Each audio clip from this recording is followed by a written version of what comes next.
Welcome to this explainer. Right now, over in Tokyo, there's a mother quietly prepping dinner. And her kitchen?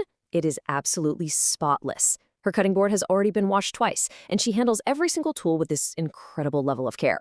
Today, we're going to look at our average Western kitchens straight through her meticulous eyes. We'll uncover some hidden hazards lurking in our daily routines and figure out exactly why the stuff we consider totally normal might actually be, well, quietly horrifying. So, what would she notice in, say, 10 seconds? Picture this. She walks right into your kitchen tonight. Not next week after your Sunday deep clean, but right now. There is one specific thing she'd spot immediately that would make her drop her bag and seriously question how we're living. Okay, let's get right into it, because spoiler alert, it is actually not the dirty dishes piled in the sink. And it's not those crumbs on the floor. See, in Japan, the kitchen isn't just this purely functional room where you throw meals together. It's truly a place of deep respect. How you treat your space, your tools, and your food, that says everything about who you are. And we are about to uncover 7 completely ordinary habits that we do without a second thought that absolutely shock them. We're going to kick things off by peeling back the first layer of our everyday kitchen chaos. We're talking about the invisible bacteria traps. These first few habits are all about microscopic contamination that we create without even realizing it. Let's start with habit number 1, using one single cutting board for literally everything. We've all done it, right? You slice up some raw chicken, give the board a quick rinse in the sink, and then get right back to chopping cucumbers for a salad. To us, hey, it's efficient, but to a Japanese cook, that cutting board is practically a sacred surface. They usually have completely separate boards for raw meat, veggies, and fruit. So watching the exact same surface touch raw chicken and then fresh cucumber, it's not just a cross-contamination nightmare waiting to happen. It's seen as deeply disrespectful to the food itself and the family you're cooking for. All right, moving on to habit number 2. Picture this. It's late, you're exhausted, and you just casually leave a greasy, crusty pan soaking in the sink overnight for 8, 10, maybe even 12 hours. We always tell ourselves, I'm letting it soak, I'm being responsible. But in Japan, leaving dishes in warm standing water for half a day isn't soaking. You are basically building a small, stagnant bacteria pond right in the middle of your house. This whole overnight soaking thing completely goes against this really beautiful Japanese mindset. They strongly believe that a clean kitchen tonight is a gift to the version of you who wakes up tomorrow. When a Japanese cook finishes dinner, the kitchen gets reset to a spotless, calm state. The morning is meant for enjoying breakfast, not for dealing with last night's mess staring at you from the sink. Now, habit number 3. Let's talk about the kitchen sponge. Take a guess. How long has yours been sitting there by the sink?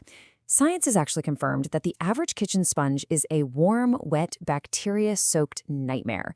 In fact, it's often the single dirtiest object in your entire house.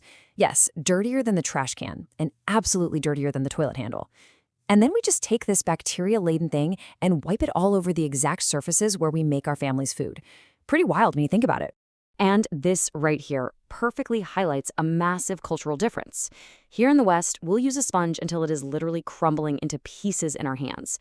But in Japanese households, they replace them constantly, like every single week. They even color code them so the sink sponge never, ever touches a plate.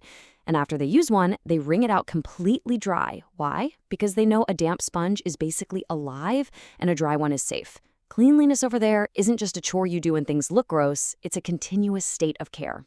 Which brings us to habit number 4. This is the absolute climax of hygiene mistakes, and the crazy part is, most Westerners will swear up and down that it's the responsible, clean thing to do. I'm talking about washing raw chicken under the tap. Your mom probably did it, you probably do it, it just feels right. But food scientists and Japanese cooks completely agree on this. It is incredibly dangerous. Here's the deal. Running water over raw chicken doesn't actually clean it at all.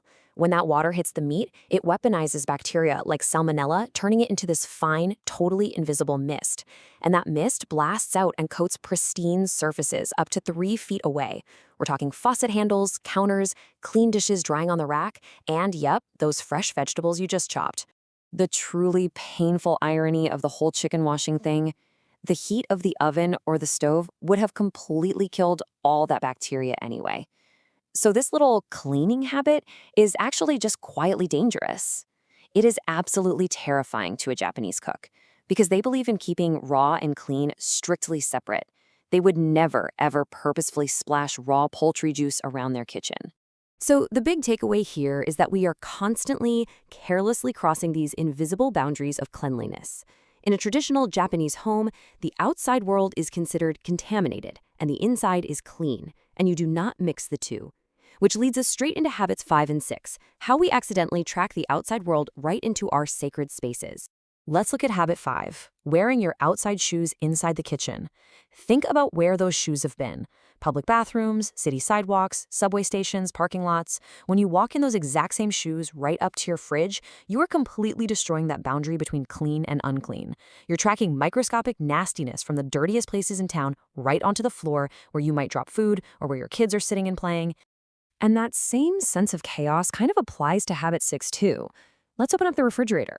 For a lot of us, our fridges are basically a chaotic waiting room for food, right?